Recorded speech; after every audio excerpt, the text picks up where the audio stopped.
After being captured by Carrera and the Special Forces, Taseki is taken to the leader of Harlan, Danica. Danica and the Special Forces interrogate Kaseki to find if he is involved with the Quellcrist rebellion. Carrera is adamant that Taseki is one of the rebellion, and he had murdered the Meths as part of their grand scheme to bring chaos in Harlan. Danica, on the other hand, doesn't believe that Taseki has anything to do with rebellion. She starts interrogating Taseki, threatening him that he only has two choices before him. Either his stack could be thrown in the ocean, where he can rest in peace for eternity, a death with no pain, or he could be tortured in the infamous Circle, a torture chamber created for capital punishment in Harlan. If Taseki gave them the information they needed, he could die in peace, or he could be sent to the Circle. Danica asks him once again if he is part of a rebellion, and he or the murderers has anything to do with Kemp.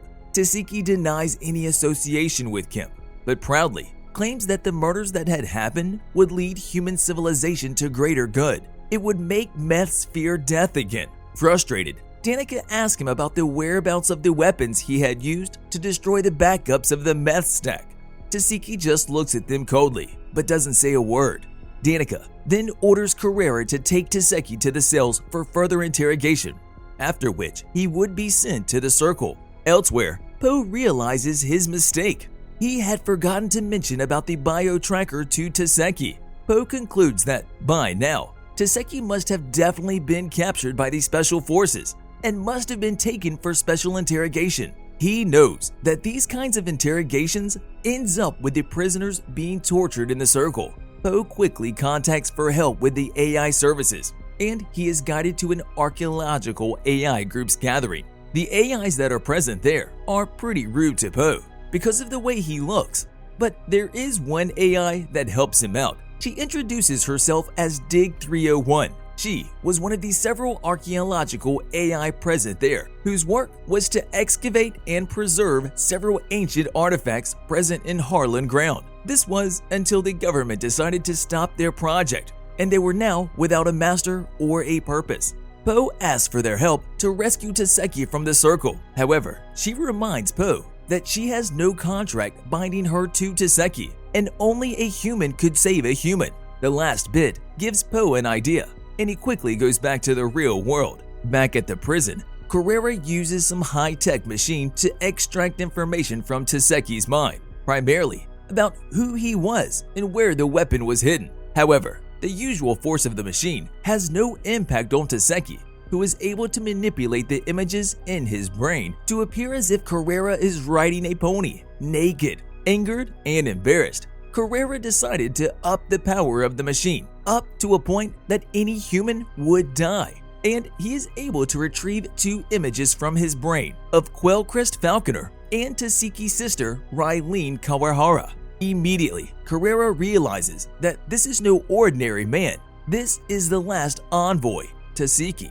Elsewhere, Trep is enjoying some alone time with her wife when suddenly Poe appears. There was only one human alive that he knew, Trep, so he begs Trep to help him rescue Taseki. However, Trep has her own issues to deal with, so she doesn't agree to help. She shoos Poe off, who returns disappointed. Carrera relays the fact that their prisoner was the last envoy to Danica, but she doesn't seem to care for his reputation. Carrera tells her that Taseki is a brutal soldier, and he is capable of many atrocious things. There was no point in sending the man to the Circle. He would just escape. Carrera proposes to kill the man and destroy his stack. However, Danica does not believe in the stories. She thinks that Carrera is overreacting and decides not to back away from the decision of sending Taseki to the pits. She does, however, tell him to ensure that the envoy is at a serious disadvantage when he appears in the Circle. Poe is troubled and doesn't know what he could do to help his friend. Just then, Dig 301 comes to him. She had decided that she would help him because she had nothing better to do anyway. The two decide that it's best if they can somehow malfunction the power grid of the Circle. Then they could somehow create enough distractions for Taseki to escape. The plan depended mostly on Taseki, but it was something they could work on. The two AI start working on their plan. Just before Taseki is taken to the Circle, he is confronted once again by Carrera. who reveals himself to be Jaeger, the man who had raised Tasiki to become the killing machine that he was. He injects Tasiki with a serum that would alter his sense of reality and weaken his mind. Tasiki is then taken to the Circle. The Circle is a large stadium where Tasiki would be pitted to fight against trained soldiers and tortured to his death. There was a catch, however. The memories that were taken from him earlier were used to transform his opponents into his loved ones. This was the ultimate test of his mind. His 4 opponents from the Special Forces are told that whoever kills Taseki the quickest would be getting a new high-tech sleeve. This gets their motivation through the roof, and they quickly head for their transformation. Each of them transform into 2 of his friends, his sister and his lover. The whole city is notified that the last envoy would be killed for his crimes against the government, and all of them are requested to witness the execution of the man. Poe, Dig, Trep, and even the real Quellcrist also sees this announcement. As the battle begins between Takeshi and the Special Forces fighter, Dig and Poe manage to manipulate the power and turn it off. But it doesn't take the workers of the government to bring back the power. All of their efforts were wasted in the span of seconds. The lords and nobles of Harlan, including Danica, are rejoicing in the sport of a battle and even place bets when the last envoy would die. Round 1. 2. Danica thinks it will be round 3. The battle begins, and Takeshi reluctantly fights his close friends one by one and defeats them. But the third opponent, as Danica predicted, becomes a bit tricky. It was his sister, with whom Takeshi had a confusing relationship. He had left her, and she had become his worst enemy. And despite him loving her, she had hurt him again and again as punishment for leaving her when she wanted him the most. The woman beats him up pretty bad. Takeshi even lets her have her way with him. But just then, the real Quellcrist arrives to save him. One of the workers working the power turns out to be her supporter and turns off the power grid, allowing the duo to escape just as they were being surrounded. Carrera and his forces end up shooting their own fake Quellcrist as they were pursuing the two. Despite all odds, Takeshi had managed to hold his honor as the last envoy and escaped even the Circle.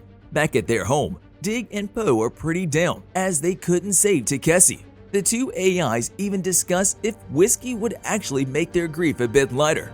But just then, the door flings open and Quellcrist walks in, dragging an injured Takeshi. Danica is pretty furious that someone had managed to shame their deadliest prison and escape it right before their eyes. She had initially planned to evict the Special Forces from her planet, but now, Danica couldn't take more humiliation. She demands that Carrera take down Takeshi, no matter the cost. This was all Carrera needed, who orders his men to activate Evergreen. After some time, a still injured Takeshi wakes up and sees Quellcrist by his side. She sat beside him with a confused and scared look in her eyes. Quellcrist didn't remember who she was. She then explains that for so long she felt like someone else, as if she was trapped inside her own body and felt like someone else was in control, and that someone was who killed the Meths. She came to consciousness once she fought with Takeshi and realized that she needed to save him if she wanted to understand herself. Takeshi thanks her for saving him again and explains that they knew each other from 300 years ago, and even shows him his last sleeve, but she doesn't recognize him. This seems to bother her more than Takeshi. Takeshi then inquires about a weird symbol that she had shown him in one of his visions. Obviously, Quellcrist doesn't remember that either. The confusion is almost a hindrance to their whole being a lover thing. Takeshi decides that it's best if they leave Harlan and decides to visit Tanaseda Hideko.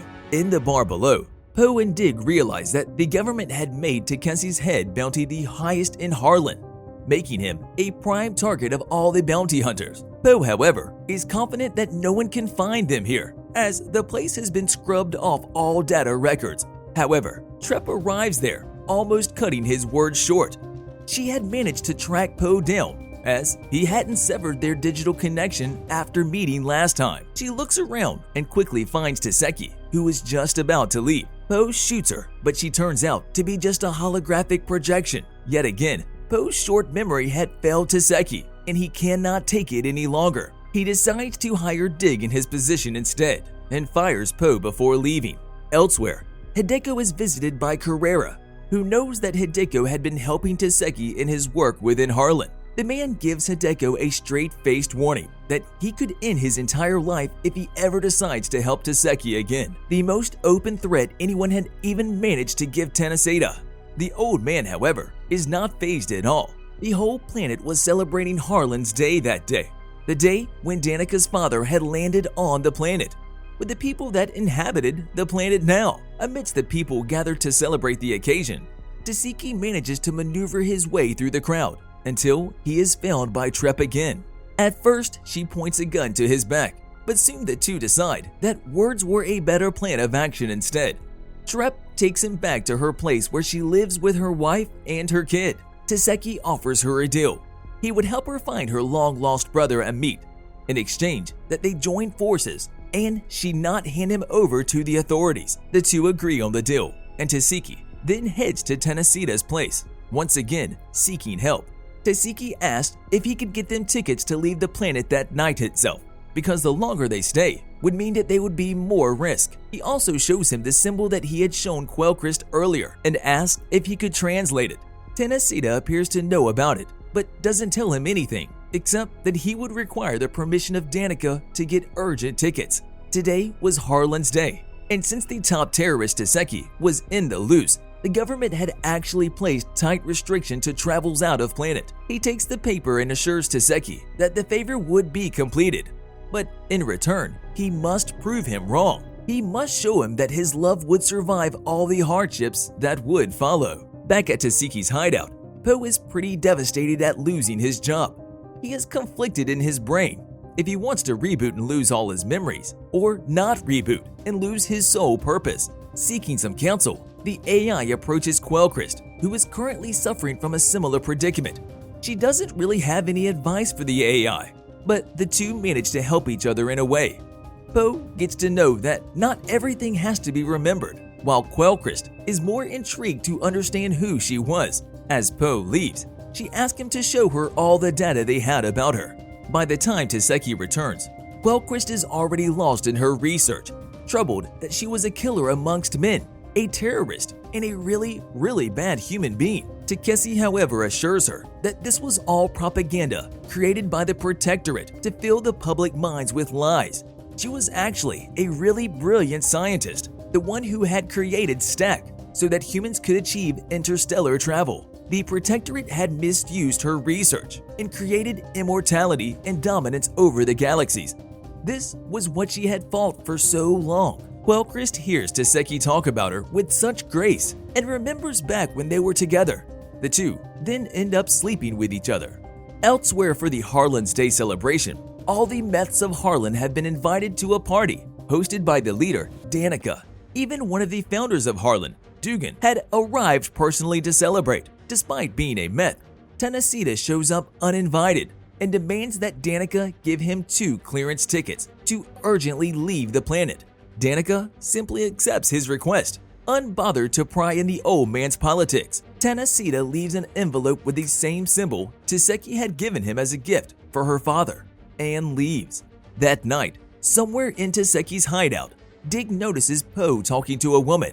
She walks in on their conversation and realizes that she was actually a hologram. This was a memory of Poe bidding farewell to his best friends that he had wanted to keep. But now, he had decided to reboot, and these memories would all be erased. So, he was watching them one final time. Dig suddenly comes up with an idea.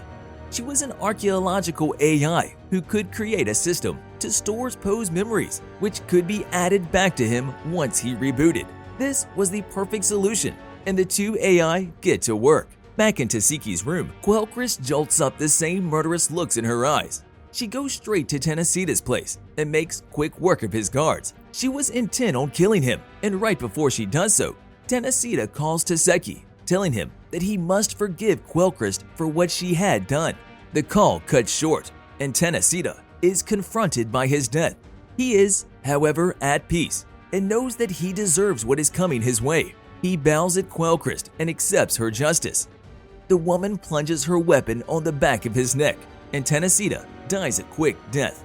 Taseki quickly rushes to Tanaseda's place. Trep gets word of this as well and decides to follow her new partner. Taseki reaches the place and finds that the stack of Tennesita was not yet completely destroyed.